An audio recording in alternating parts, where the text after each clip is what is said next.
What is going on, folks?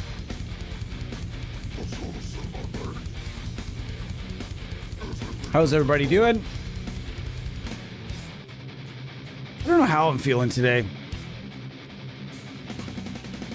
I definitely needed to drink some water.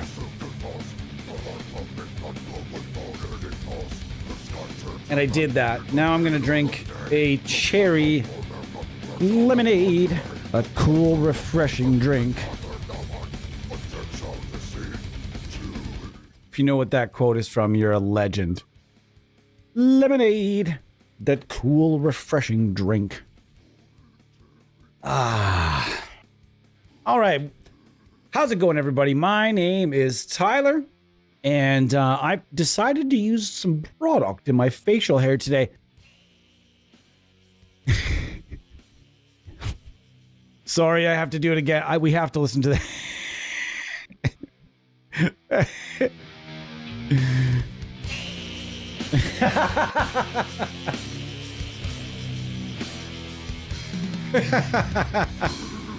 That's better.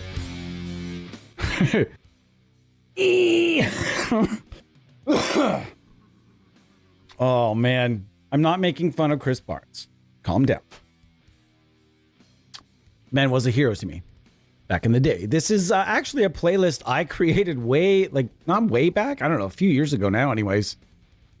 This is the Morris Sound death metal. I don't know of any other playlists. I couldn't find any other playlists at the time that did so I went through the entire Morris Sound discography and added, I believe, at least one or two songs from every album ever recorded at Morris Sound at the time anyways. I mean, not that they don't record there anymore. Do they? I think the studio is still open. I don't know. I remember I was actually trying to have a conversation. I had emailed a couple of times over to Morris Sound. I wanted to discuss a few things with them with regard to something I was doing with Honest Amsim reviews way back. But I never got around to it.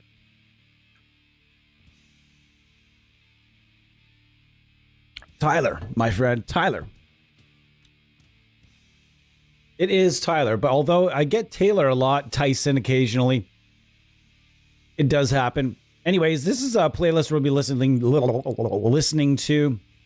At some point, I'm probably just going to go ahead and go right to a Cannibal Corpse album entirely. For now, or a death album entirely. It's just like when you look at the list of things that were recorded at Morris Sound, it's insane. Now we're going to talk about Morris Sound and old school death metal. It's a key portion of what we're talking about today. I'm going to go down the list of plugins we have lined up for y'all today. Let's go to the screen. Now, it's quite simply, we've got a barrage of what could be very good or very bad. We've got the Metal Zone, the BX Metal from Brainworks. We've got the Distortion 1 Mark II. This is from Audiority. This is based on the Shudder. The Boss DS1, my least favorite distortion pedal in the history of distortion pedals. But I will say, not this plugin is bad. I just hate the technology it's modeled from. This was not my favorite pedal ever. I'm convinced that only a few people on this earth have ever been able to get a good sound out of a DS1. But that being said, this does a really, really good job of sounding exactly like the DS1. We've got the recently updated, I mean recently as in days ago. I'm not going to lose this, he says. We can't do it that way. It's going to get randomized. It's totally randomized. You can't put that kind of pressure on the contest. We've got one license for the recently updated Randall 250 that's going out today. And this is going to be a gooder. This is a great plugin, a lot of fun. I noticed that the UI has definitely been given a little bit of a goosing. You've got, like everything in here looks fantastic as it did before. And this is fantastic. It's an amazing plugin. We're going to go also to the VS8100 that has, it'll get some time today. Now, this is a bit of a different bird you might not know about. Pardon me.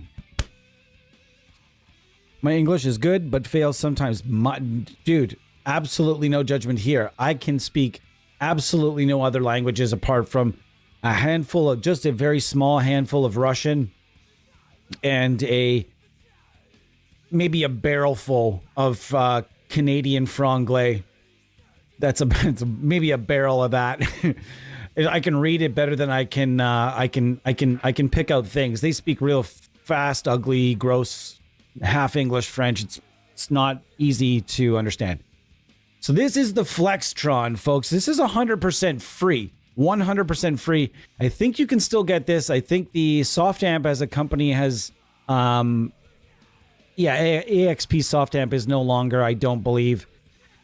I talked to the guy almost semi-recently. It was like maybe about a year and a half ago, just to see how he was doing. And he's actually doing pretty well.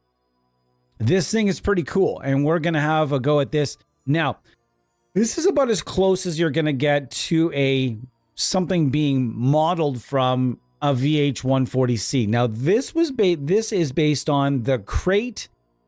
Guys, can someone help me here? What is the Crate amp that is essentially the VH140C? It's the Crate V something. Can someone refresh me? Well, whatever that is, it's based on this fella right here. And this thing sounds pretty good for being an old ass plugin. This thing's pretty old. And we're going to show you guys that this thing can actually really kick some ass and take some names when it comes to old school death metal. Now, the highly requested, I finally reinstalled it, folks. The Audio Black Amp, or the 11 or the 2222222. It's not really 11s. They're Roman. They look like Roman numerals. So it kind of looks like 2222. Whatever you want to call it, it's here. And it's set to the VH140C that we were just discussing one of the last streams. Also seen from time to time in that era was the Mesa Boogie Triaxis, although not all that often. And then again, free, we also have the L12X that's always kicking around. This thing is free and can do old school death metal, no problem. Also, NAMM Universal can do old school death metal, no problem. Okay, so we've got lots to work with today. We're going to get started with Randy. We're going to give away one copy of Randy today. And we're going to discuss old school death metal. We're going to discuss old school death metal production techniques and what differs between the old days and the new days. Let's skip past that. Anyhow, there's a big difference. These guitar tones are also extremely different from what you're going to be hearing in today's metal. So some of these guitar tones might make people go, yeah. Because back in those days, you were kind of using whatever you could get your hands on, whatever was loud and distorted. The old school, like the original 90s and late 80s death metal scene, the OG death metal scene, it didn't have the money at the time of something like the thrash scene. They didn't have walls of tube amps. They didn't have money for walls of tube amps. This was effectively sort of the punk rock of metal at the time, where you just used whatever you could get your hands on. With thrash metal, there was a very simple formula as to what you should be using for thrash metal, and there was a lot of very established amps and this and that and the other thing over the time, but there was no money in the original death metal scene. This was the punk rock of death metal, meaning that very small crowds at first. It was very much the ugly duckling of metal when it first came out. It was too heavy for thrash fans at the time. They didn't want to hear the Cookie Monster vocals, as they call it. You can always tell when there's someone in their 50s or 60s talking about death metal, because they call it Cookie Monster vocals. Meanwhile, they're huge fans of what we all know as the thrash bouncing ball lyric, where it's just and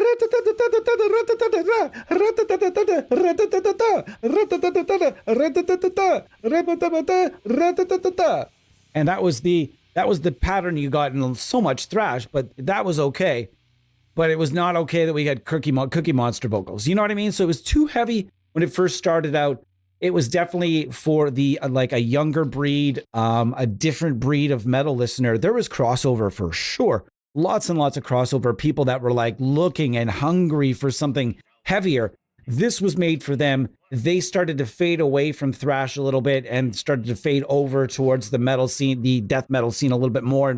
And it all kind of got started in Florida, also New York and other places. But Florida was kind of where the OG death metal scene got started, More Sound Studio being the epicenter of that entire genre. Essentially, you were not anybody unless you recorded at this place in that scene. It was apparently, as I'm being told, it was apparently very much affordable. The guys that owned the studio were very, very cool about just doing deals. They realized they had fallen into this absolute gold mine, and they realized that where it was going. So they gave a lot of bands really good deals, knowing full well that, you know, hey, we're going to give you guys good deals, and then as production budgets go up, potentially, you know, we'll make things a little more right, kind of thing. And then, of course, money started to just get poured into the death metal scene once it fucking struck big time, which was also partially to thank for in the Ace Ventura movie. Cannibal Corpse had a spot in the Ace Ventura movie, and it literally skyrocketed death metal into the stratosphere. Sure, that movie, that scene got a lot of complaints, and there are still people to this day that say they fast forward that whole scene because they hate the music so much. That sucks to be you, nerd. But it is what it is. So what we're going after today is very much going to be different from the days of now, where you have a tube screamer in front of everything. I'm going to try my best to not use tube screamers today. We'll see if that actually happens or not. Okay, let's go to the comments here. Not a lot of folks in here. I wasn't really sure what we were going to end up getting with this time frame and this subject material. We're going to be here for about 90 minutes plus today. And for a guitar today, I have my RG that I had. This was definitely a Kijiji special, aka like a Craigslist special. Did a lot of my own, did some spray painting and things of that sort. 18 volt mod, original EMG 81. And that was a pickup that everyone in that death metal scene was using, essentially. Everyone, I think pretty much everyone except for like Chuck, really. You basically saw EMGs in almost every guitar in the entire OG death metal scene, because they realized if you had a guitar armed with an EMG 81, you could really you could pull off, it just sounded good with almost whatever distortion, whatever amp you were using. So the EMG 81 and 85 caught on like wildfire. Of course, there were other pickups being used. I think it was the X2N, the DiMarzio X2N that Chuck used. Also, the DiMarzio Super Distortion. Pardon me, the DiMarzio Super Distortion. Predominantly bands were tuning at the time in E flat or D, but bands were tuning lower. But for the most part, you saw that thrash. It started off with that thrash tuning of E flat, which was very, very common in thrash metal, and then slowly moved on to lower and lower and lower and lower tunings. Cannibal Corpse was in E flat until they went to 7 strings, and then they went to B flat. So it was essentially they didn't really do anything except for add a string. Pretty much all of the Corpse material up until, correct me if I'm wrong, but Vile. I think Vile was the introduction of the 7 string for Cannibal Corpse. Was it not?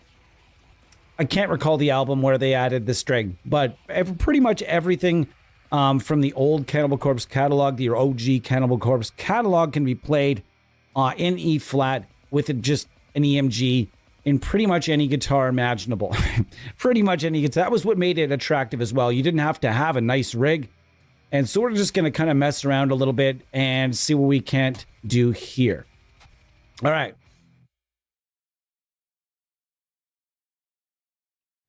Hold on a sec. Let me go back. Then you throw the local native dialect and it is so bastardized you just walk away from them. Literally 3 languages smashed in front of the most Yeah, dude. You've heard my franglais impression before.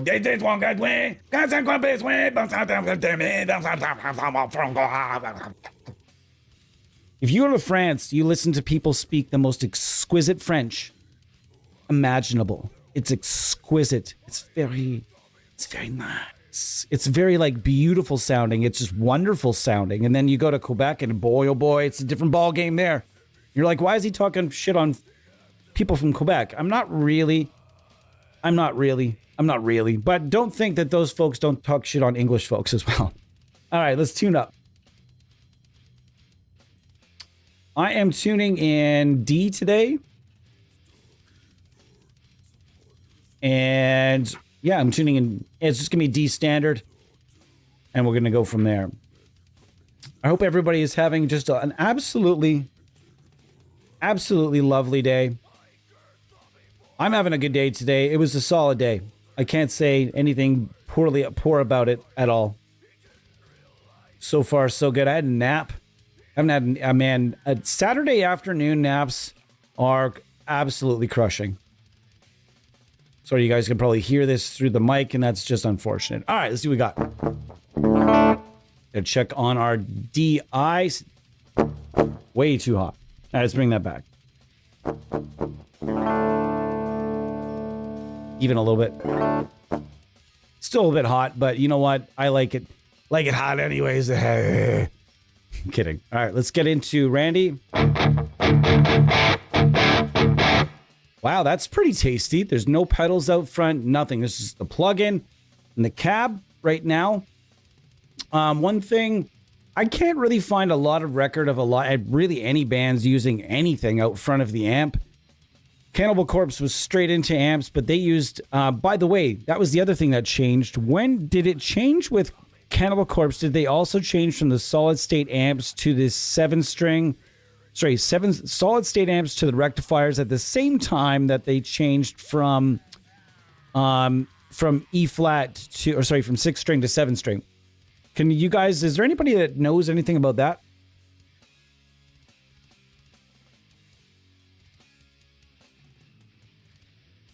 D standard is nice tuning, yes. This guitar was supposed to be in it was supposed to be in something else, but here we are. Oops. I'm getting close already here, folks.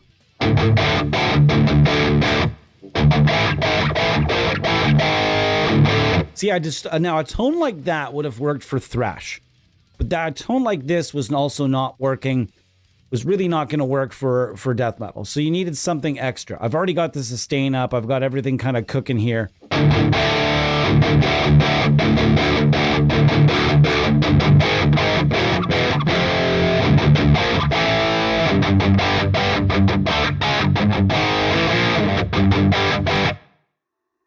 Yeah, what we're going to do something about that. Here's the other thing.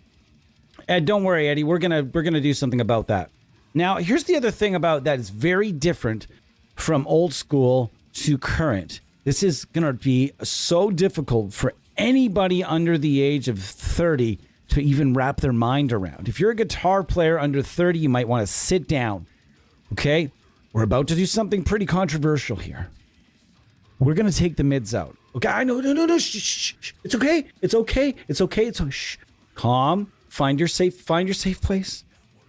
I have my own safe place. Let's go. Shh. It's just such a strange thing to talk to not developers, but producers. Anybody sees you turning the mids back, and you're like, whoa. What are you doing there? What's going on? What are you doing? Nothing had mids in OG death metal. The drums didn't have mids. Nothing had mids. The only thing that had any mids was the bass, so you could hear the bass cutting through. And the bass almost always kind of clean. It wasn't really a lot of distorted bass. Most guys were at most using like maybe a bass DI driver and maybe driving it a little bit, but for the most part, a lot of bass players were playing very clean. The distortion was mostly from the guitar, and there was a lot of it. You're right. This is a bit under gain, but if you want to talk about the amplitude version of this amp, it's basically a clean amp in comparison to what this amp, the RG100 ES, that's what I'm looking at here. Yeah.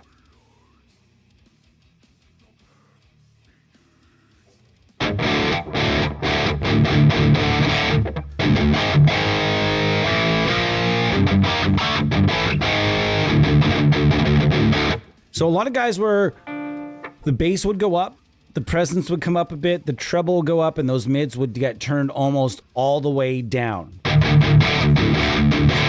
Yep, that's pretty much where I parked my car. Then we're going to go take some more mids out as well. We're going to go with like a light, the gentle scoop. If you go into here in factory, you'll see into light scoop. I like this preset. Oh, it's a little bit hot. Now I'm going to try by just goosing the input here a whole bunch. That is going to get me close, but probably still we're looking at a little bit more distortion.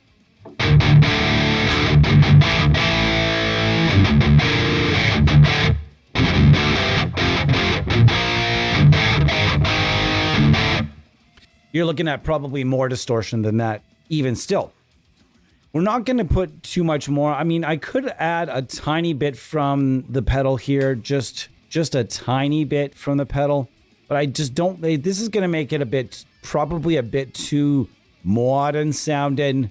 No, that's not so bad. Not so bad. Now I'm going to take even more of the mids out right here.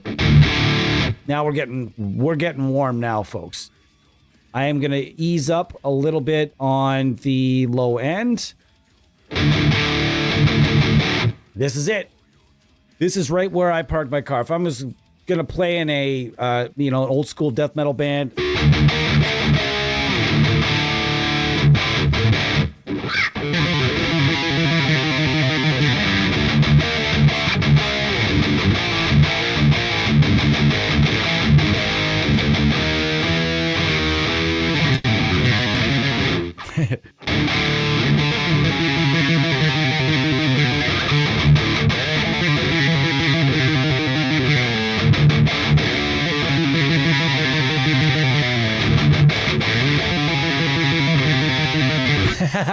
that riff is super fun. Not gonna lie, that riff is fun.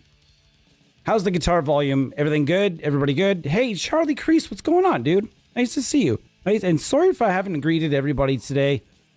Yeah. The RG100 ES doesn't have as much gain as you would think based on dime sound. He boosted the piss out of it with the EQs up front. Yes. But really is more comparable to a solid state GSM 800. Yeah, that's fair. That's fair. When I was saying there was not enough gain, it was more like I was saying, I was most of the fact that I was kind of leaning on the fact that the tone I have right now just doesn't have enough gain to do what I'm trying to go after. Now, Chuck Schuldiner used this amp right here, also used this amp right here, which is crazy. So if you're a big fan of Death and Chuck Schuldiner, and you might want to go after both of these because he used both the Randall RG100 ES and he also used the Marshall Valvestate 8100. So, but he would, in both situations, he didn't start using tube amps till very, very late in his career. And then he also used, does anybody know what settings Chuck used on the DS1? Is there anybody that might know that?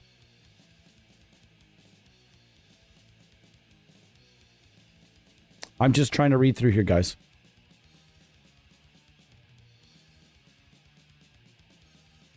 No problem. No problem, Bo. I understand that very, very, very, very well, my friend.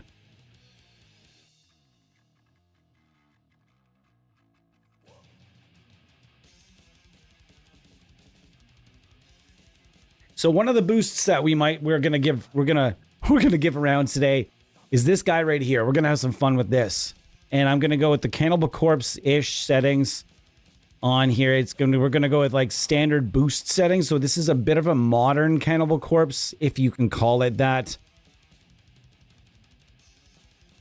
Somewhere around here, and your ears, folks. Oops. Oops. You're gonna go here, turn that off, and this is a perfect old school death metal tone already. I'm just loving it. Oh yeah, that's what I'm looking for right here.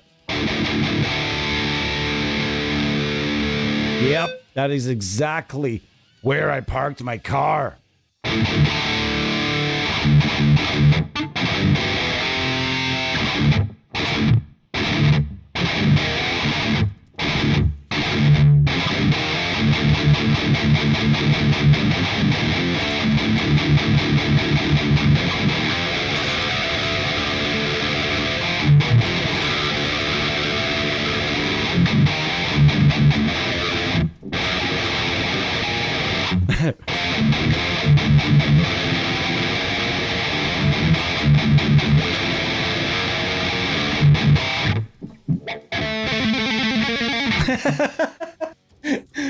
Oh, that's the funnest part of that song is when the last thing, or do you even hear the bass goes right up? Oh, I love that part. I was not playing that song correct at all. Man, what a great day. My favorite Metal Zone plugin. Yeah, well, I think it's the only one at this point that's any good. There was Audified's multi-drive pedal pro, and one of these days I'm going to go and download it. You can't buy it anymore because there was some sort of internal shuffle at Audified that I don't really know much about, but one of the main guys at the company just and pieced, and that was that was a wrap. And usually when somebody leaves the company, products don't disappear, but in this case a lot of products disappeared. They still have some great products, but there was a few that disappeared that I was kind of bummed out about. Yeah, a little bit too much in the highs there, though.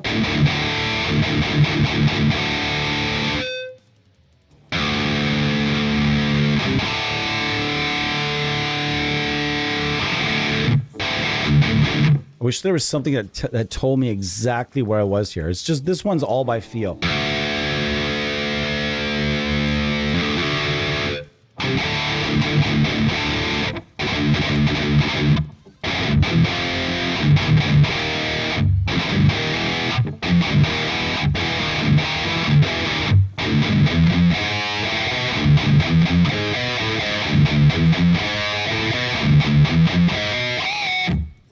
I'm going to ask my friend Mike for his Metal Zone settings.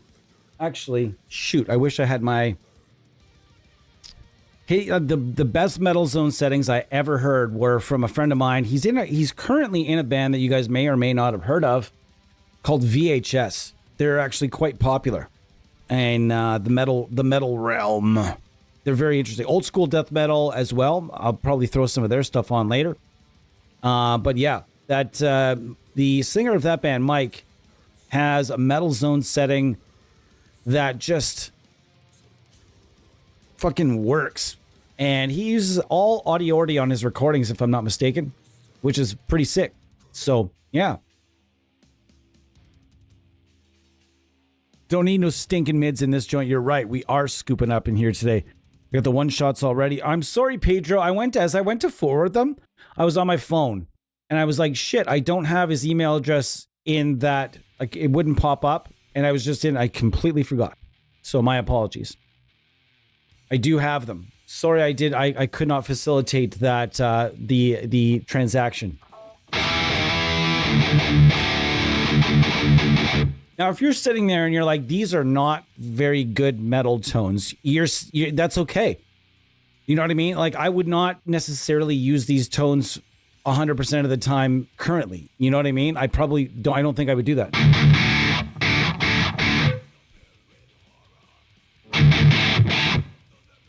Just want to make sure we're not. That's better.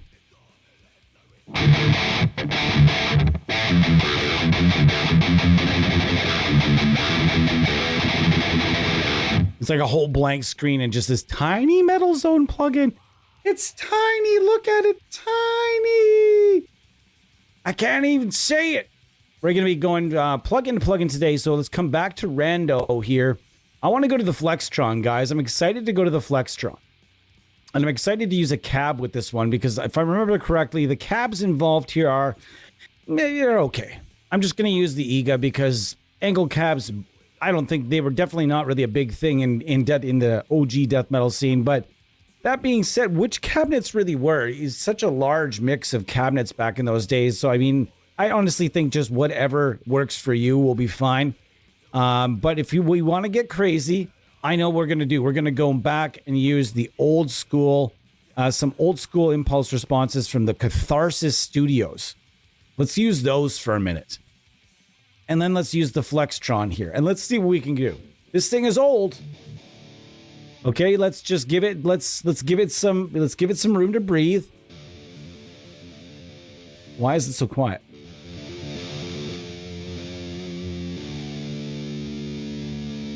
So that's already all the way up.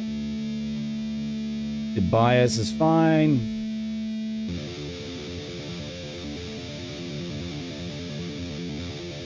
Did somebody type it earlier? What is that crate amp called? Did somebody happen to say it? I missed it. I must have missed it. Can someone look that up? There's a crate amp it's the VH something. It's a copy of the VH140C. So it has three different preamps here. It has the 90s version, the Mark 1 and the Mark 2 in the 90s version and the 2000s version. I'm going to get the don't worry, we're going to get this volume up, guys.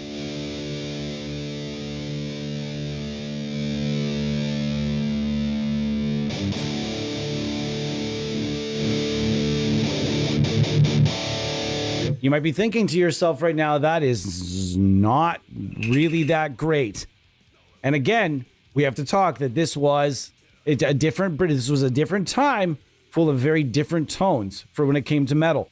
There was no mids. There were no mids. There were no tube screamers.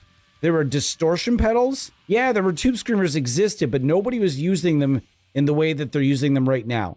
Nobody. And I never saw it. Never at one point did I ever see it or have I ever even heard of it. I've heard of people using metal zones out in front of distorted amps and using the clean channels and this and that. But I've never ever heard of somebody using a tube screamer out in front. That being said, we are going to try it today to inject a little bit of modern flavor into some old school death metal tones to see if we can't make sort of a hybrid modern / old school type all tone. GX130C, thank you very much. That's the one.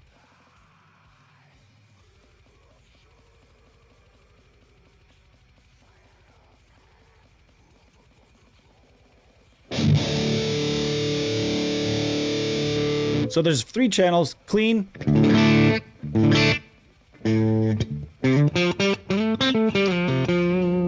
Not the best. This is an EMG81 in the bridge position is exactly about singing sweet melodies. And you can always tell because back in the day, like Metallica, for example, I know we're not talking about thrash, but a very good example of the clean tonability of an EMG81 is if you watched old Metallica from like the 90s, in like the early 90s when they would tour, they record their amps with, I don't think they ever used the EMGs for recording the clean tones on their albums, but yet when the clean parts would come, it would just be thunk, thunk, thunk, thunk, thunk, thunk, or thunk, thunk, thunk, thunk. Oh my god. Oh my god, did I forget how to play one?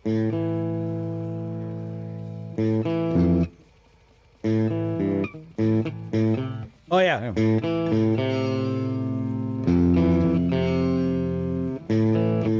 That's even better clean tone than they had in those days.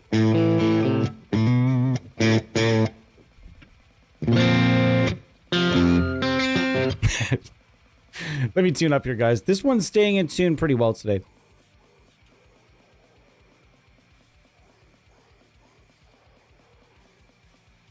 Again, what a day. What are we listening to here? Belphegor was not recorded there. We're going to go back to the start of the album. I thought I had it on shuffle. I do now. I hear this like super fast, modern sounding blast beat. I'm thinking to myself, hey, that's something got away from me here. All right. So anyways, there's the clean, there's the drive, and then there's the lead. The drive sounds pretty good. Sounds like that.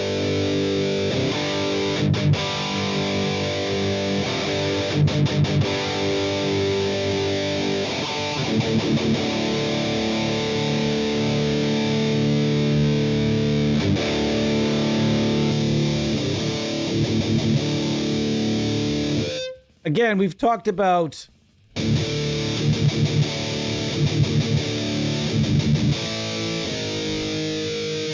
this was kind of the tones you were after, guys. It sounds crazy now to say that this is a tone that guys, players, ladies, whoever, players, death metal players were after. That was a tone where if you showed up to a jam, most folks would have been like, shit, yeah, it's a lot of distortion, sounds good. But just a different, again, this was a very different time in guitar, in my opinion. Definitely not a tone you're looking for at this point in time. Especially if you were in like a smaller band, you wouldn't even have had stacks. You would have been rocking like PV combo amps and stuff back in those days. There was just no money. There were even for the bands, the best bands in the genre, there just wasn't a lot of money in death metal in the beginning. So I don't know.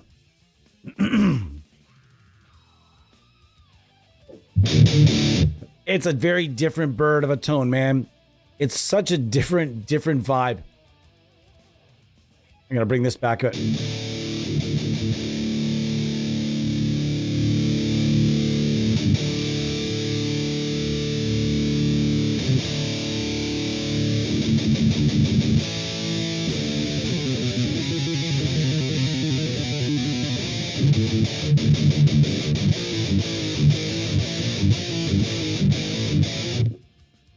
We're going to switch some impulses here.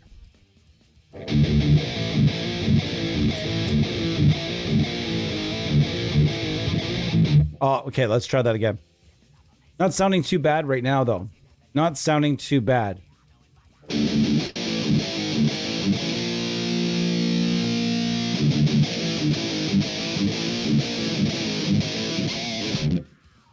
Did it. If you're in the comments, please do say hello. My name is Tyler, and we're at episode 86.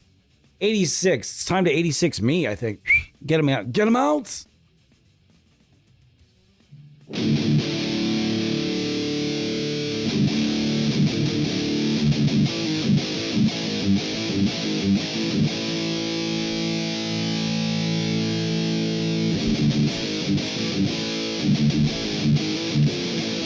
And again, this is what we were after.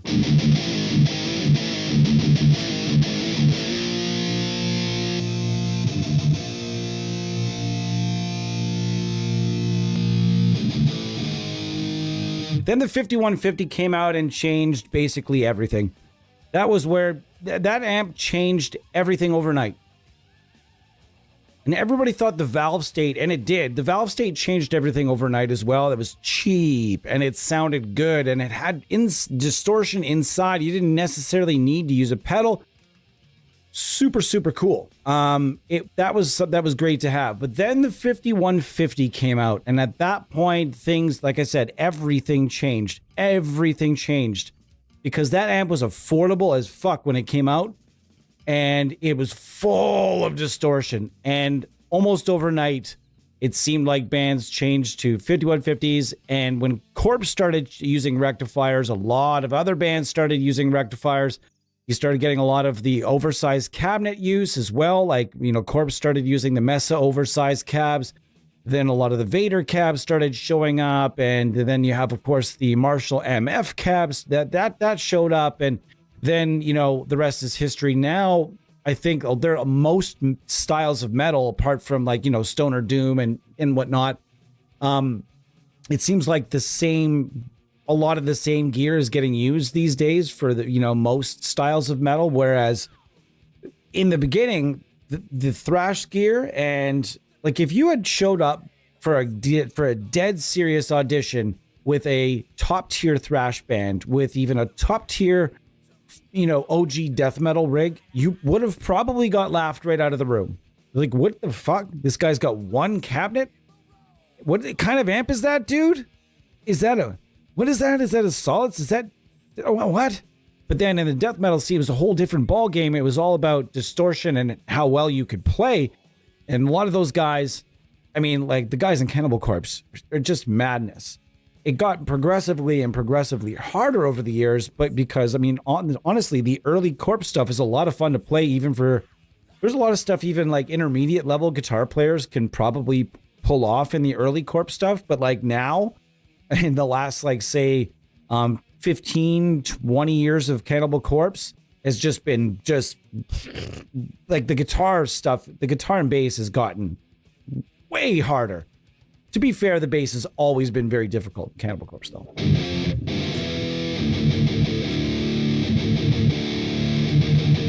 This was pretty close. Yep, this was pretty close to what you were looking for. So we're just going to stick with this cabinet. It's not a period correct cabinet, but it still sounds pretty good. So.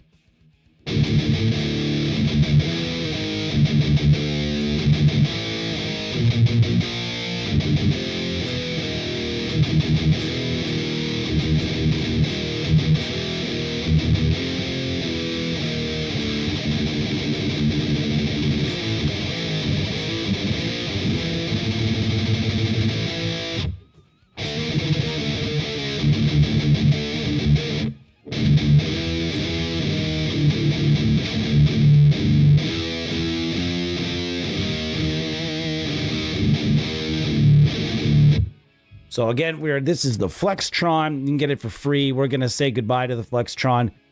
But it is really, really, really good for free at creating really good old school death metal tones, guys. It's a lot of fun. So make sure you get your hands on this. This old girl here.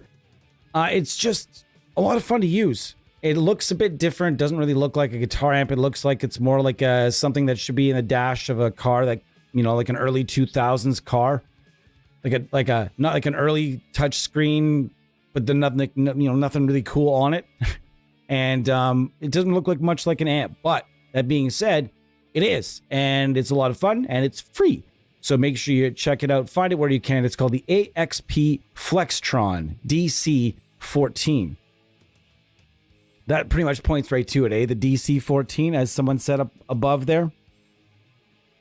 GX1. Oh, it's the GX130. But what's the DC? No, is there not a crate DC something or other as well, though? Was there not? I could have thought there was. I could have sworn there was. All right. Anyways, Flextron. See you later, Flextron. What's going on? Audio. Let's see what we end up with here.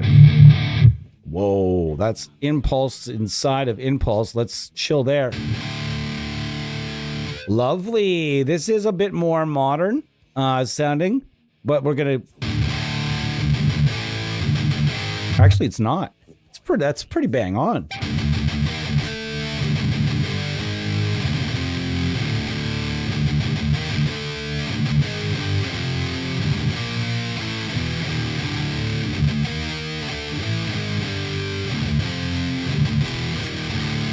It's okay. It's good so far. Let's put a metal zone out in front.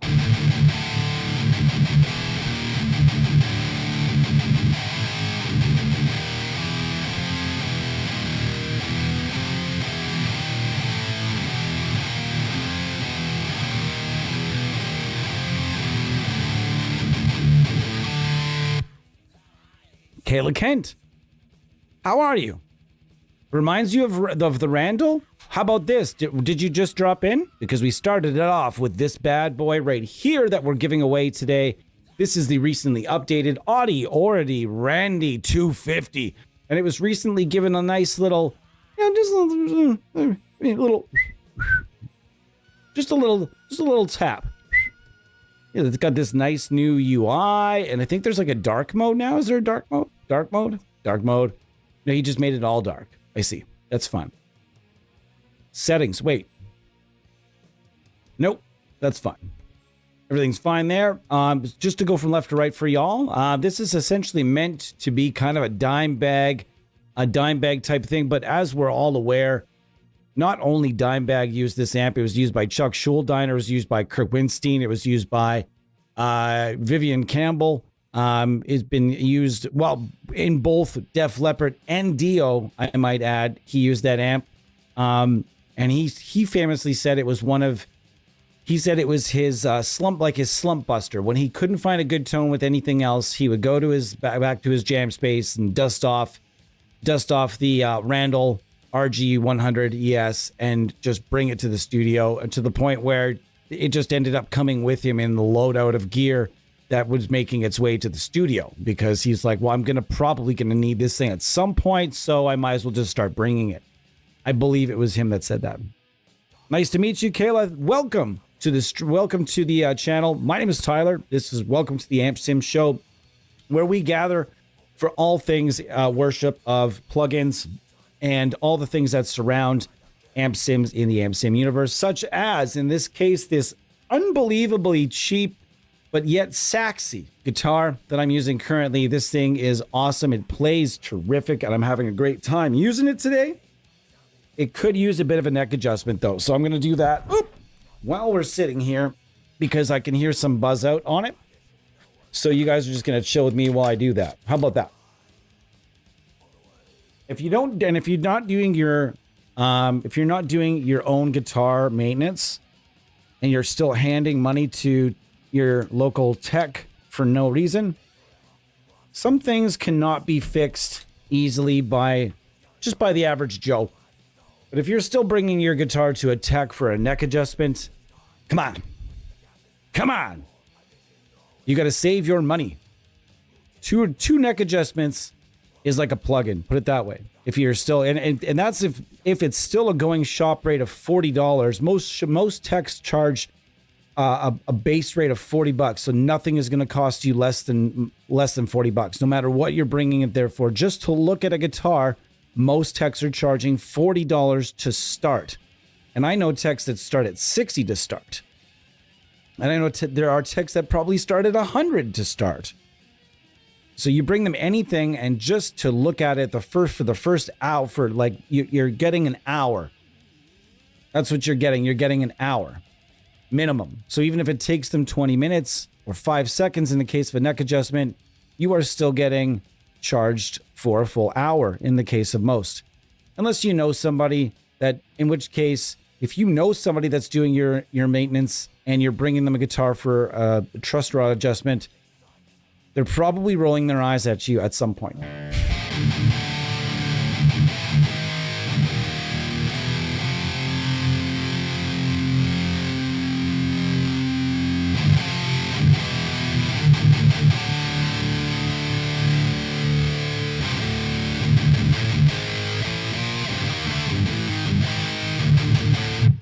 This thing sounds good. I don't know how much I'm in love with this preset. I would go through, as you guys are very well aware, there's a lot of presets inside this bad boy right here, even some for bass. Okay. So yeah, there's a ton of stuff going on in here. There's amp matching. Are artist presets coming, bass presets specifically for baritone. I'm not going to go into the black amp too much right now, but I promise you, now that I have it installed, I'm going to do a full stream with it probably in the next couple of weeks, where we can just take a guitar of some sort and just crush with this thing all the way through. We can talk about the various features. And man, this thing is very cool, and it is a Swiss Army knife of tone. You hit this, you see the back. There's all kinds of things. You can switch your tube types. Okay. At least I believe you can, or at least at one point you could. There we go. Okay. So yeah, you can use KTs, EL34 or 6L6, either one. Okay. Whoa, that's very loud. I'm super sorry about that. Why was that so loud? That was, why? That was unreasonable. In any event, there's a whole bunch of stuff on the back. Don't forget, and to get there, you click on the panel, or lack thereof, a panel in the front here. If you go to here, you see the impedance curves. You have to click on this little, kind of like a sun logo. Over here, if you click on the logo, the auto audio logo, you get the cabinets. that are available. And if you're wanting more cabinets, they have a whole bunch of IR packs, expansions that you can just throw right in here, and they become just thrown right in, and they're right as in like end up being a part of this list right here. You don't have to like go and externally do much of anything. It's pretty awesome. And then you go in here, and this changes the entire the full voicing of the amp. I'm actually not 100% sure. Eddie, what is exactly this section in what exactly does this section do? I'm curious. Anyhow, this is a fantastic plugin that we are going to get more into in a future stream, but I just wanted to check out that VH140C preset before we moved along with our day, which we're doing now. Now, we're going to get to go back to the Solidus Randy 250. Edge trem in the Ibanez, yes, but it's blocked. I don't have anything. I have nothing. None of my trems move. I hate when Floyds move, but I love when they stay still. I love the way a Floyd feels on the side of my hand. I love the action. I love the fine tunabilities. I absolutely, if I can have my own custom guitar, it'd be a lot like the Dino Cazares or Mick Thompson models, where they have the Floyd Rose kind of just dropped in, and it's not really attached to fucking anything. It just is. It's just there. There's no springs, no nothing for it to move. It's just dropped in. I would love that. And there's a Mick Thompson signature Ibanez for sale at the local pawn shop for 500 Canadian dollars, which in $550 plus tax. And in American money, that would be like $350 or 400 maybe. And it's got the dropped in bridge and everything. I'm just cannot take any more guitars into this house. So I'm not sure about that. We'll see. All right, that's going to be kind of loud. We're going to bring that back.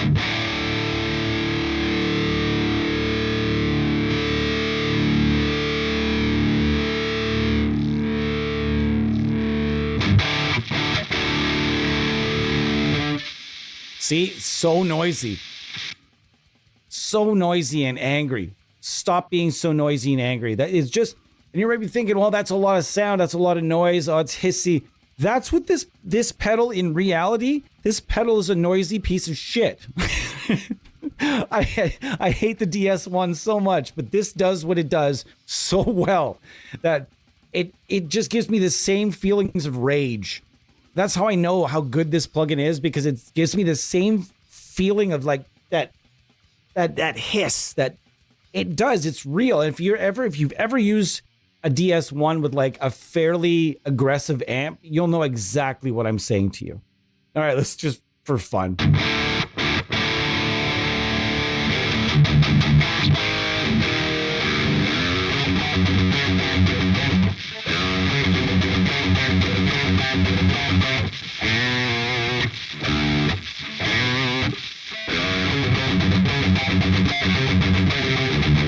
No!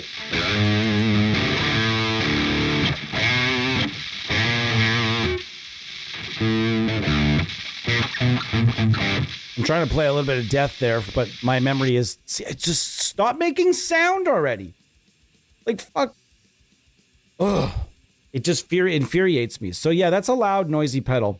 We're just going to go to the metal zone for a second. Gosh dang it.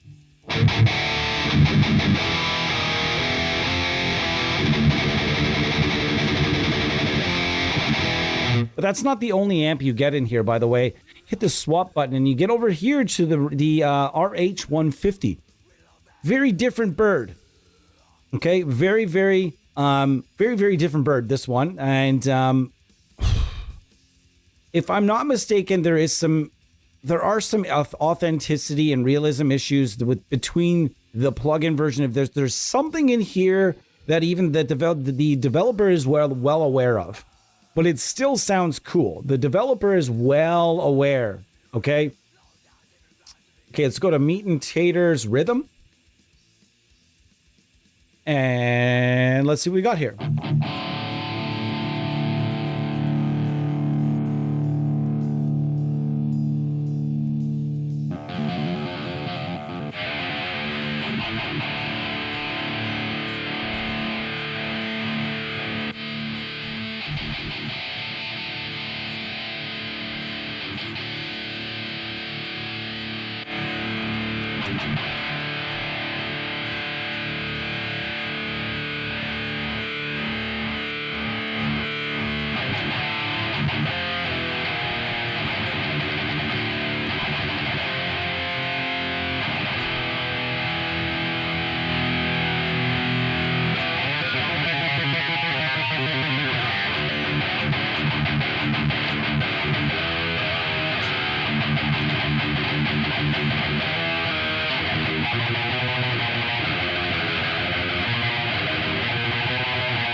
SD1 boosting the DS1. That's a hell of a setup. Caleb, how are you? Essentially, it's like different circuits. So essentially, you get all those different amps in there. Okay, that's cool. Different voicings. One way. Yeah, sorry. Haven't seen those Floyd setups. Really? Oh, Kayla, you got to get in on that. Go and check out the Dino Kazari's signature Ibanez's from the past billion years. He's got, if you go on, there are a few people, you're going to love this. Oh, this fucking riff. So hold on, guys. Got to go back to the, possibly the best riff.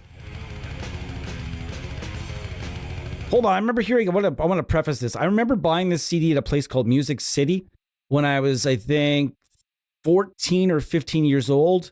I remember that I bought the tape, actually. I remember putting it in my Walkman and walking home, and I remember hitting this song, and I remember this riff. I remember exactly where I was. I was walking down a set of stairs in this mall, and I just remember thinking, like, it's a life-changing moment when you hear certain riffs as a kid. And this was one of those riffs right here. Right here.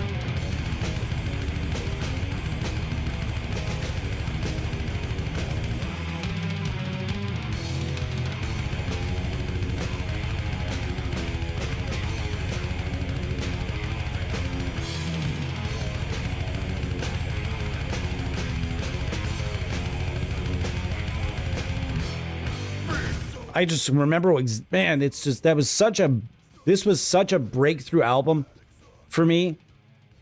Morbid Angel Covenant is going to be the rest of our stream. We're going for it. I knew something was just, we're just going to go for it. I'm not even, yeah, this album is pure gold. If you haven't heard this album, the entire album is fucking brilliant from beginning to end. 1993, I would think I was 15, I believe, if I'm not mistaken. And yeah, going back to it now, Kayla, if you're interested, I'm going to go back to the other amp here. If you're interested, Kayla, why? Ooh, that was annoying. It just bailed on everything I was trying to do. Okay, so Kayla, going one more time. If you are on Instagram, Kayla, head over and you'll find, if you just do if you do hashtag LACS, Lax, LA Custom Shop, or if you do Ibanez Lax, I think it's Ibanez LACS, you'll find a lot of stuff will come up. There are a few different people on Instagram that have their whole reason for being on Instagram, their whole Instagram account is based on just taking pictures of extremely sexy Ibanez Custom Shop guitars. Now, a lot of the ones that come up are Dino Kazari's guitars, and you'll notice that Dino Kazari's and Mick Thompson guitars will come up quite often. And you'll notice that they have that really rad Floyd-looking bridge and a locking nut that has just been dropped in and does not move. That is has become a thing for me. Like, I have all of my edge trims and all of my Floyds that I do have, and I only have a few, are all blocked with tremolo nose or or shims. Some of them are really, if you're using a tremolo, it's super easy. You can just undo the little thing. There's a little tension wheel and you can just, but they're like $80. Cheers. See you later, Kayla. Nice to meet you. Drop in again, please do. Going into a Fender Frontman, nonetheless. Hold on. What?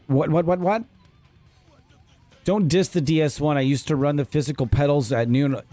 Caleb, are you aware? I don't know if you're aware of this. I've never, ever, ever, ever, ever heard anybody mention that amp. And are you aware there's a plugin based on the Fender Frontman? I don't know if you're aware of this, but it's available. It's called the FM25. It's right here. It is the pound for pound, the best free clean tone for Windows only. It's the AXP Soft Amp FM25, Frontman 25. This thing, we occasionally use it in streams. This is the best clean tone you'll ever hear for $0. I don't understand why it's so good. It has no business being as good as it is. It's based on a piece of gear that isn't particularly that fantastic. It's just a combo amp that sits in most people's bedrooms. But yet this thing right here, when put through a nice 212 impulse response, sounds like an absolute world beater. I shit you not. So please do try out the Soft Amp FM25. Just useless knowledge from me to you. Windows only again, but I mean, it's AXP Soft Amp was all Windows only. All their stuff. They even have a nice Sansamp PSA unit called the PSA 1, and it's really cool. But again, it's Windows only. I got my first half stack, and it was like my first... Okay, I'm not going to say that on the stream because I don't want to get put... Some algorithm will catch me if I say that, and it'll be like, let's put him down the bench. God damn, this album is so good. I'd never heard drums like this. The first blast beat I'd ever heard like this, too.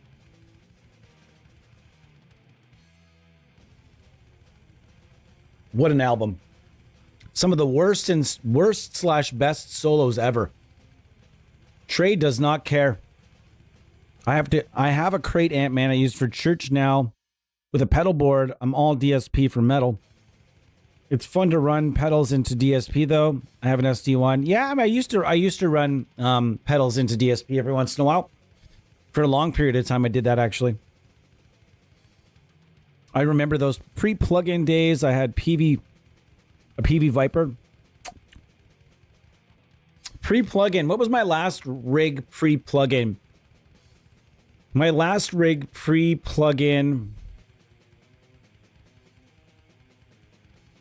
Man, this riff's good. I'm just like sitting there like, oh man, it's so nostalgic. Every time I hear this album, I listen to it often still, but every time I listen to it, it takes me right back to 15 years old.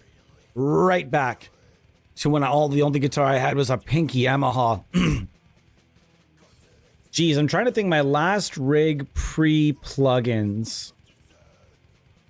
My last rig pre-plugin would have been a PV5150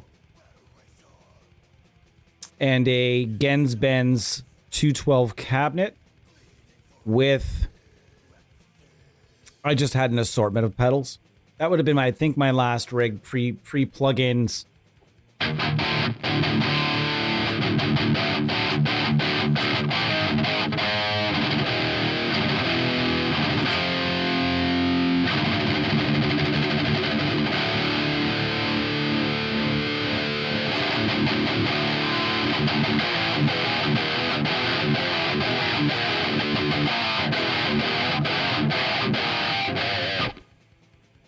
Oh man, there's nothing like early Morbid Angel, early Cannibal Corpse. There's nothing like it.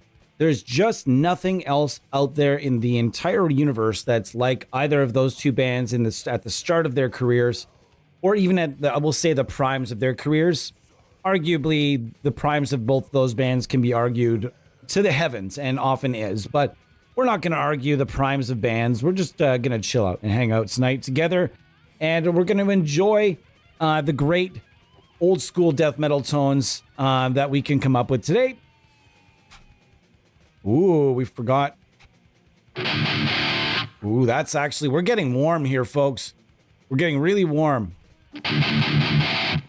That is about as good as I'm going to get, I think, when it comes to the old school death metal tones. I think that we're really getting close here. Going back to it, man, I really wanted... Oh, You guys must, everybody in this chat right now, absolutely each and every one of you must have an almost had it. Wish I would have bought this particular piece of gear. And I had a Chuck Schuldiner Stealth. I had his reissued Stealth. When it first came out, was not an expensive guitar. And I was very close to buying it and just could not. It would have involved a questionable financial decision, aka some bills would have not had to get paid, would have had to not get paid that month, and I would have had to create some stress. This was some time back now, and man, I really wish I had bought that guitar and just caused myself the problem, because now that guitar is so expensive. I would have got it for a steal too. All right, we're sounding good. We are sounding good here. We are sounding, this is about as good as we're sounding here right now, folks.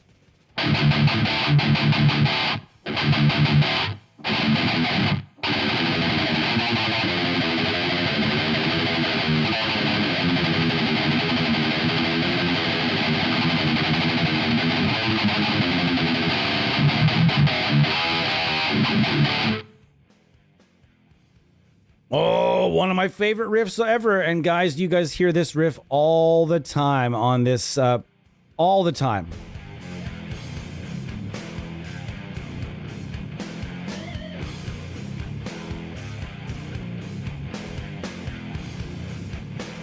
One of my favorite riffs of all time.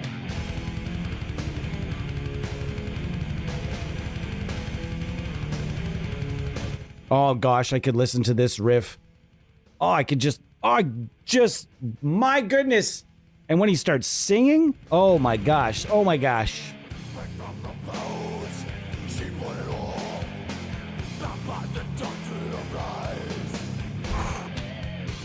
Oh my gosh, that song is filth. Absolutely filth. I feel like I need to take a shower now. I really do. All right, Randy, we are giving away a copy of Randy today. I'm very excited. I was hoping Elmyrus was going to be here. We were actually going to, we had just kind of sort of low-key decided we were maybe going to hook him up because the dude is, he's just been a legend lately. Ton Guitar, were you just talking about that you had already purchased this plugin? But Randy, the Randy 250 has gotten an update, and at some point in the future is going to get made right as far as just the RH 150 side of it goes. It is very likely going to get, I can't really say anything out loud right now, but there is something in the works. Ton Guitar, we'll see you later, my friend.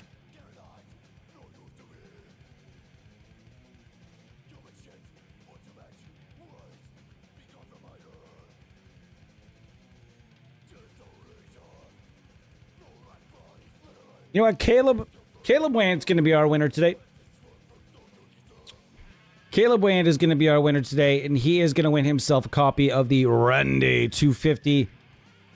And I can't wait for you to get it, man. I can't wait. Make sure you're all signed up. It's actually literally the same as signing up over at Polychrome DSP because it is the same person that organized their both websites. So just make sure you head over to Audiority and get me that, get me the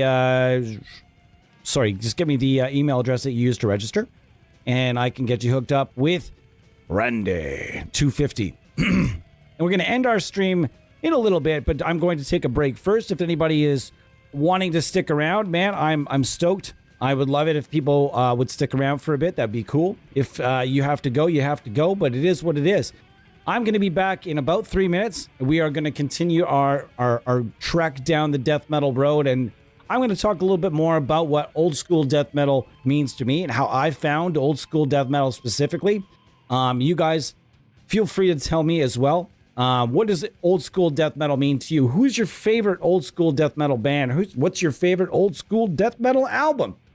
And then to you, where does old school death metal cut and start to turn over to regular, like new school kind of death metal? Or when you hear Cannibal Corpse, do you hear an old school band still, or do you think that that band has done what they've done to kind of turn over to like that different sound and modernize their sound a little bit?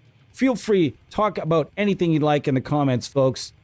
Just not politics, as we always like to put. And it's getting pretty fucking hard not to bring up politics in the streams these days, because boy, oh boy, are things really fucking weird out there right now. But I'm still not going to take the troll bait.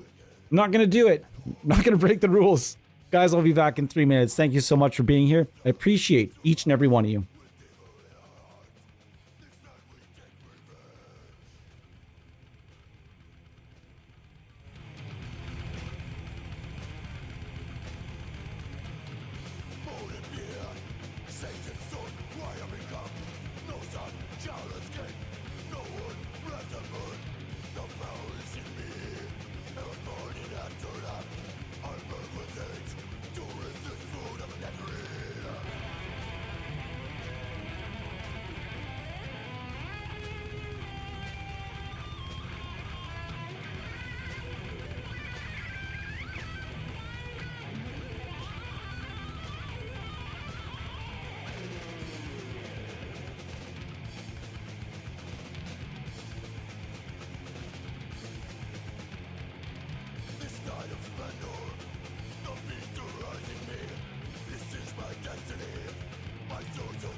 Centurion. I can't sing death metal right now. I certainly can, but not right now. I'm not in shape. And if anybody that sings death metal realize what it's like to be in vocal shape. Man, that's the other thing that I loved. I love so much about death metal especially Corpse, Deicide. Like, I love swing. I love when the bands do the swing death metal. Just makes like Carlton could be dancing to it.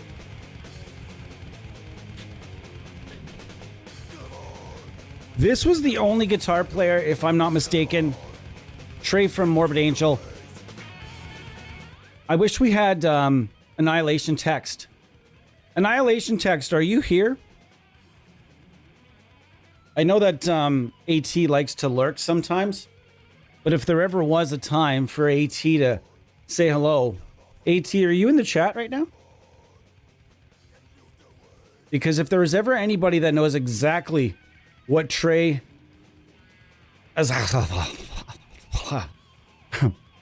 the frenetic saying of his last name, I'm just going to call him Trey, like I know him personally.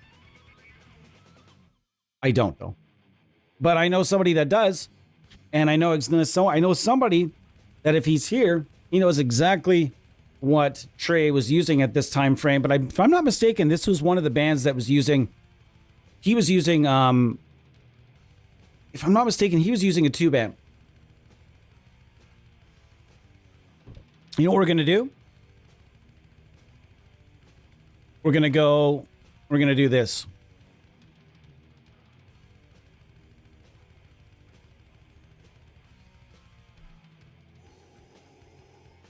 Okay, go. Okay. All right. We got JCM 900. Yeah, that's what I was thinking. I think that's all he's ever used. The only person to ever get a good tone out of a 900. And there really aren't a lot of plugins based. There's only, as far as I know, there's only one plugin based on a 900. And that is the Kuwasa. We're going to turn this off so I don't make a lot of sound. And that is Caliburn. If I'm not mistaken, the second or third amp in this, I think the third amp is a 900. What's happening there? Oops. Haha. That was a terrible signal chain mistake, wasn't it? I think this is based on the 900. Is channel 2 amp C, if I'm not mistaken. I'd have to go back through the emails, and it has been some time.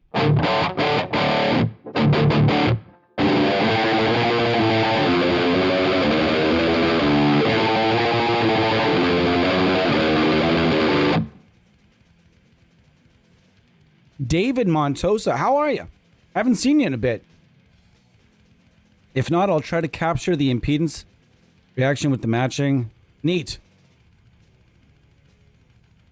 Eddie, as you saw today in the group chat, there is something in the works, and I am going to be talking to that developer with a plan, and you are part of my plan. So just don't stress. We got it. Absent. Hold on. Absent. Absent-Sios? Absent-Sios. Sios? Can you give me, what's the frenetic? I was going to call you AC. But if you know what I know, if you know of a band that people call AC, what were you guys? Ant Canal? What was that? Canal Ant? I'm not going to call you AC just for now. Angry Cops. AC. Greetings from Germany. Really appreciate your streams. Man, thank you so much. As long as a few people appreciate what we do here, that just stokes me up so much. I just like talking plugins with people, man. I'm just a random dude in Canada that just knows a lot of things about amp sims and knows a lot of people in the business. And if you're out there and you're currently, I had one person ask me like what our team's credentials are. Like what are your credentials? What do you base your claims that your team is one of the most knowledgeable? And I started to type out some stuff for this person, and I just thought to myself, you know what? I'm not even going to go that far. I'm just like, I'm not. But if you're ever curious, man, basically we have 11 members of this team, 11 active members, and a couple grandfathered members from the OG first original days of the AmpSim universe. And each and every one of us work for developers or have worked for developers or are members of multiple beta teams, or man, it's just like the lists go on. And a lot of content creators, Metal Tune Music, Pip Priss, a lot of content creators on the team as well. We have IR creators in Eddie as well. We have a lot of people that know a lot of things here. So trust us, and always trust us to be honest and to give you guys our honest opinion on everything. We try to avoid the negatives around here, though. So if there's something that you don't see around here all that often, it's likely because maybe it might be because we don't like it, but bring it up and just ask me straight up. How come I never see this company, or how come I never see this particular AmpSim on the channel? Or could you use this I'm happy to do requests anytime. And I do have a lot of stuff installed, some stuff not installed. And if there's something I just don't have all together, I'm happy to go and reach out to a developer and try to get it. A copy for promotional use. If I can't, happy to. I'm also happy to use the free trials in streams to kind of give my honest opinion on something. So if there's something out there that you have not seen, feel free to reach out and let us know, even if even in the chat. Now, man, this thing is awesome. If you've not seen Caliburn before, man, Caliburn is awesome. This is a very, very cool. Very, very cool plugin. It's got, as far as I recall, there's an 800, a 900, and a JTM 45 on. That is the amp A here is and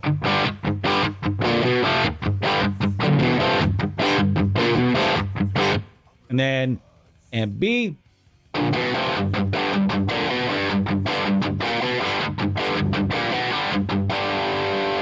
And amp C.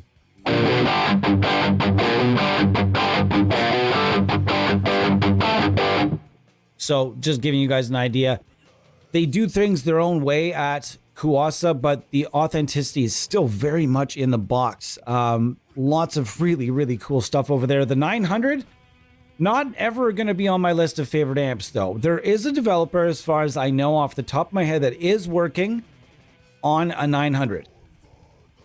And I told them, just basically, I made a joke. I don't know if they found my joke super funny or not, but I was just like, they mentioned that they were working on a 900, and I just happened to mention that. I really, really hated that amp. But I kind of LOL'd it and was just like, the story, as the story goes, I worked with a band that had two 900s, and they both guys had their settings fucked up. And I was always trying to just fix the settings a little bit, and they were always just, it was not a good time. And I also had a singer / rhythm guitar player in a band I was in that had a 900 for a little while, and it was, I didn't like the amp. I'll just say that much. I just did not like the amp. I said, this amp is incapable of sounding good. We tried to dial it in the way that he wanted it to sound, and the way we thought he should sound, and to blend with my tone and everything else going on. We could just never get it quite where we wanted it, even through 2 or 3 different cabs. Ooh, this is a great riff too. All right, I want to listen to this riff real quick. This is, again, like this classic Morbid Angel. The rhythm tones here are very, very much, very dark. This is a great riff though.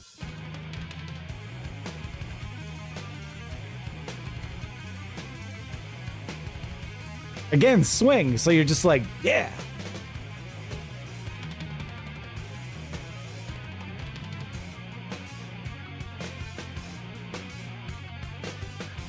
Man, Morbid Angel absolutely fucking rips. Yeah. Okay, so we're on to what's going to be likely one of our final amp sims of the day, and one of my favorites of all time. I had the pleasure of working on this project, and I'm so proud to have worked on this project, because this was my favorite, probably my second favorite amp ever built in analog form. I love, love, love this amp, and I used it for a very, very long period of time. I can remember at one point in time, all I owned to my name were 2 cats, a Valvestate, a bag of t-shirts, and a cab. It was basically all I had to my name for a very short period of time, and a computer. So this amp is, I'm very, very fond of this amp. I have a lot of like nostalgia for this amp, and I thought that I really feel that Audiority did a fantastic fucking job on this plugin. And I can remember like it was yesterday back in the Honest Amp Sim Reviews, Honest Amp Sim Reviews user group, Facebook group. It was good times back in those days, man. Good times. Now,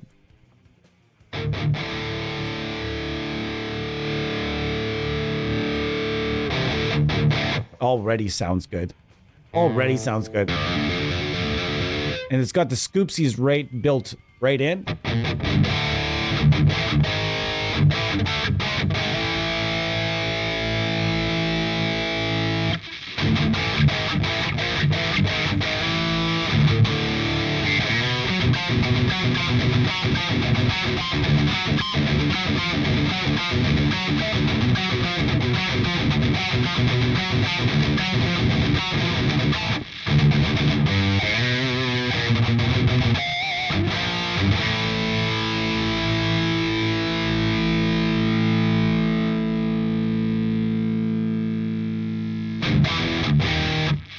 What exactly, man, it's just so annoying.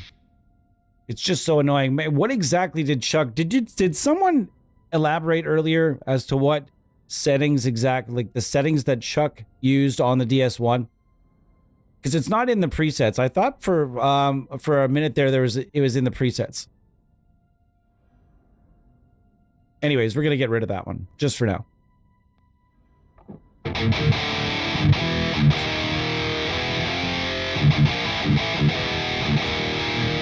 Now the Metal Zone in boost format, if the boost settings, if you're not familiar with the Metal Zone corpse settings, I would call them.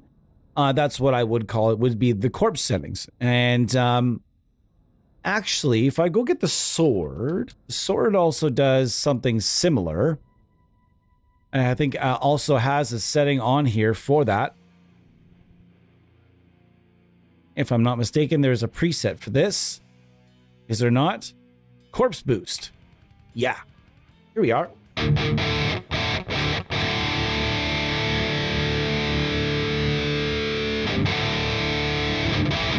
By the way, this is our other free plugin. You guys may or may not have seen this one before. Prior to NAMM Universal, we did the sword with Audiority, and this thing is fucking awesome. And if you're familiar with this plugin, and you're familiar with this section right here, you'll be familiar with the sword because this is the sword. It's just this section of this plugin right here put into its own standalone and given a nifty graphic from Lewin Albani. And if you want to go over here, I mean, yeah, you can just do the same stuff in here, although we have more presets. There are a few in here, as you can see. But in ours, this is free, by the way. Oh, this part's so sick. Can someone tell me? I've never really looked into it. Someone in the comments, how do you get this vocal sound? Let the children come to me. The mother loves me, so shall they. Woman bleeding in my gifts. What is that? Just like a snake, I'm slithering through my world divine. And like a cat, I'm stalking. I can't quite tell what they're doing. I'm going to look it up because you know it's available on... All I'm going to do is Google it. You know it's going to be available on Google. All right. So there's Corpse Boost 1 and there's Corpse Boost 2 right here. And we're going to use that out front of this here. I'm also going to goose the input a little bit.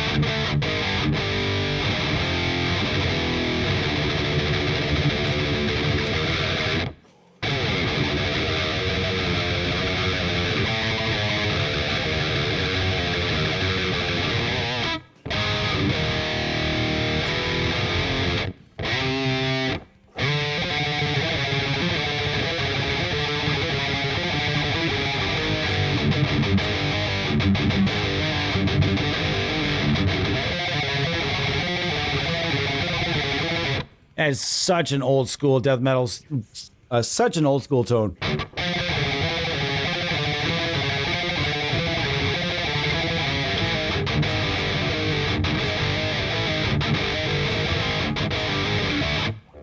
Yes, so we got there. This is about as best as good a tone as we've had all night tonight. This is a solid fucking tone. We are just living. Oh man, I can scoopsy even more. I forgot. Scoop it even more. There it is.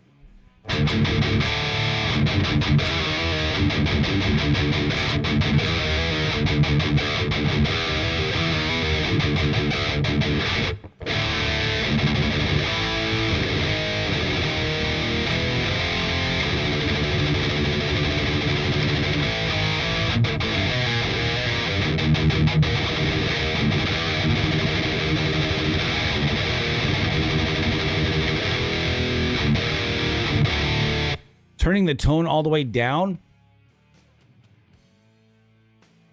I didn't see that. Someone suggested that. Okay.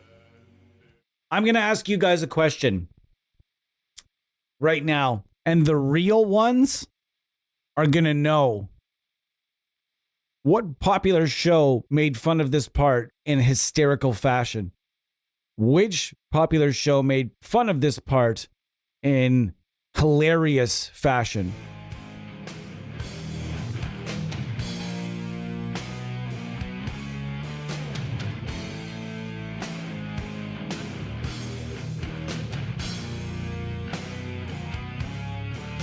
The vocals, that is. I can't unhear it now. It makes me laugh every time now.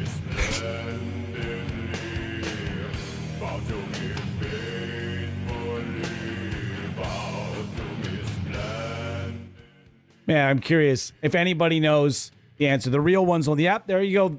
Montel Williams? What the fuck? We have somebody named Montel Williams? Is that a play on the old show? Please tell me that's a play on the old show. Is that actually your name? Because if it is, man, I'm going to fucking high five you so hard I'm going to break a bone.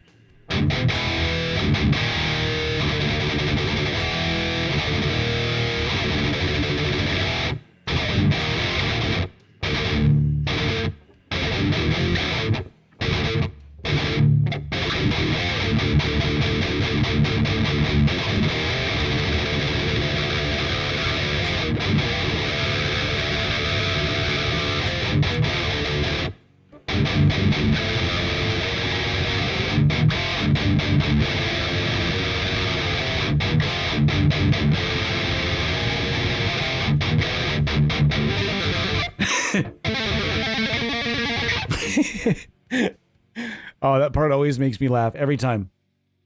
Man, nice to see you, Montel Williams, Beavis and Butthead. I wouldn't know. I only watch cartoons. Futurama, King of the Hill. Yeah, it is. That's why I found your comment even funnier, Eddie, because it is a cartoon. I don't know if I'm gonna get. Will I get nuked if I show that part of another video? Probably get nuked, eh?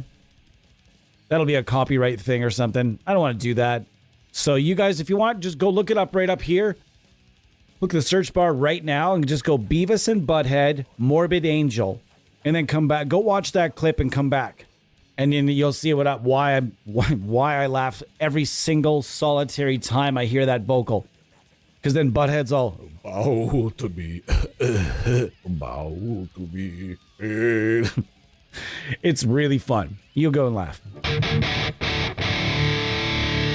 I think I could use some more low end on this.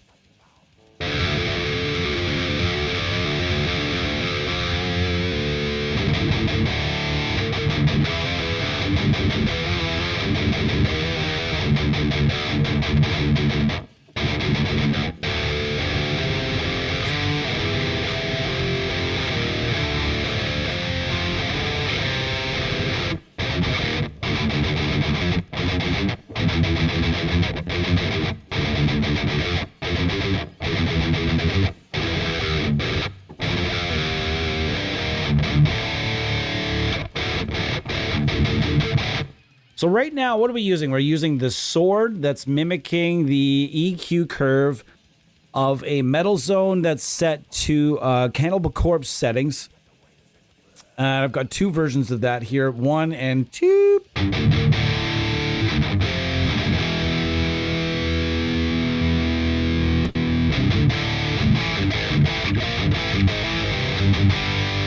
And if you haven't got this, it does a lot of things really, really, really well. It can do anything from be an 808. There's all kinds of stuff in here. It's got buzzsaw settings and centaur settings and all kinds of fun. We really need to use this. I'm going to leave this in the chain. I don't know why it left, but it left for a bit. But man, this thing is a lot of fun. And if you haven't checked it out, please head over to Audiority and make sure you get this in addition to all the other freeware that's available over there.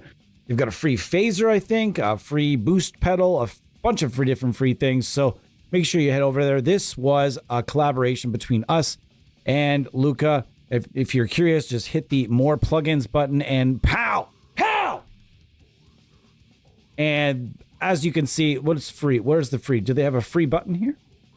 Is there a free button? I could see a free button? Hello? Free button?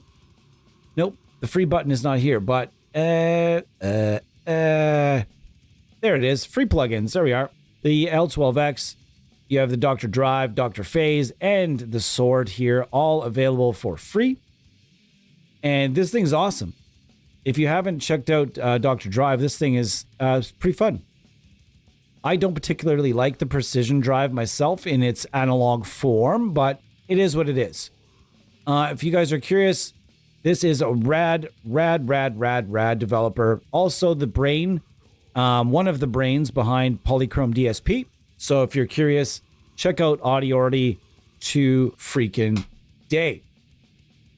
And we are going to wrap this stream up in a few minutes. I've had a good time today with you guys. This has been pretty wonderful, wonderful trek down tone a tone lane, we'll call it. A nice fun tone talk about old school death metal and some of the things that you need to do if you really want to get that old school sound. It is a very different style of production in being different from today's modern production. A lot of production techniques in old school death metal are no longer used in metal today. Some, however, are used, and they were pioneers on another fucking level entirely. And really what it came to was a lot of the drums, because while drums were fast at that point in time, the kick drums and blast beats, that was faster. So they had to figure out ways to get, everything sounding the way it sounded. And the early days of any genre, I don't care which genre it is, you go and pick your pick. You go ahead and take your pick of any genre that you'd like. And the beginning of that genre, the releases, you can tell that the production crew, the producer, the engineer, the band, etc., are just exploring maybe some new and different techniques. And metal, you can do that metal just all by itself. Go and listen to early thrash records. Go and listen to early Slayer, and then listen to the most, I don't even remember what it's called, the newest Slayer album. But go and listen to that span and listen to how the production changed. And the band didn't change a whole lot. Slayer really didn't change a whole lot. They did the Diabolus and Musica. I didn't like that album. It was maybe sad. But for the most part, Slayer was Slayer. And gear changed, productions changed, and things started to sound better over time. Early death metal was very, very similar. You go and listen to early Cannibal Corpse albums, very early Morbid Angel albums. I think Morbid Angel was one of the first bands that really got that next level budget. They got a huge budget to record a couple of those albums with. So, but you can listen to the early death albums, early Morbid Angel, early Cannibal Corpse. Some of those albums now, when you listen to them, they are chaotic to listen to. And you wish that you could just go in and just tighten things up but that would be ruining it. That would be ruining the time period. And it's interesting because I saw somebody recently, I know somebody that does old school death metal and they record it at home. And I saw somebody picking at the recording. And they're not understanding that this is what they're going for. They're not going for this modern style of, tube screamers in front of everything and everything is, quantized and produced exactly perfect. They're going for this loose, old school corpse style. And it actually takes work to get that old school style with a lot of plugins. But there's still ways you can still make really awesome old school sounding recordings that will absolutely pump you up. So guys, thank you so much for joining me for this Tone Talk. I really appreciate each and every one of you for being part of what we're doing here. Very, very shortly, the Meinzinger guitar will be in my hands and I will be able to start sharing these pre-recorded videos with you guys and developers. And the numbers are going to start going up around here, but I'm not in any kind of rush. I like the small community we have, and I like how we're growing. Guys, we've grown 100 members, 100 subscribers in just the last month. That's pretty cool. So it looks like we're doing something different here. It looks like we're doing something fun that people are starting to come in for. We're seeing new people in all the new streams. Every different stream we see, we meet somebody brand new, and man, if you're a lurker and you just want to lurk, that's cool. But we really love it if you'd say something as well. We appreciate you. Montel Williams. Yeah, it's my gamer tag. My friends all thought it'd be funny to name ourselves after talk show hosts. That's awesome. Did somebody get, who got Jenny Jones? Do you guys remember Jenny Jones? That was like the low rent version of Springer. And then please tell me, Montel, please tell me before I go, please tell me somebody took Maury Povich. Please tell me that before I go. I have to know this in my heart. I have to know this in my heart that somewhere out there, there's a gamer tag Maury Povich. That's that's fucking great. Yes, we're having a great time around here, Eddie. We really are. I'm having such a good time with this community. I'm really loving the streams. I'm really loving just the conversations we have on a daily on a stream by stream basis, we'll say. And I'm looking forward to a lot more. Tomorrow is the Super Bowl. But guess what? I'm going to be on. I'm going to be on at some point tomorrow afternoon. So look for me tomorrow afternoon for the Super Bowl pump up stream. I'll be maybe wearing a Steelers jersey, even though the Steelers are not in the Super Bowl. Kind of wish they were. Any event, I'll be here around here tomorrow if anybody wants to join me. I don't know what the theme of the stream will be just yet, but I do also have a couple of new things I want to test out. Maybe we'll do some bass. I don't know. I don't want to promise because then Pedro will get very upset. Just kidding, buddy. All right, everybody. Thank you so much for being here, and I will see you guys next time. My challenge for you in the meantime is, once again, check out our sponsors, Aurora Tone Pickups. Please do check out Meinzinger guitars, and there's a company called Corrigan Pickups that's also going to send me a pickup for the Jackson. It's going to be fun. They're sending me a pickup called the Angmar, Angmar from Corrigan Pickups. I'm looking forward to testing it out. Tell me what you guys think in advance. Cheers, guys. See you next time.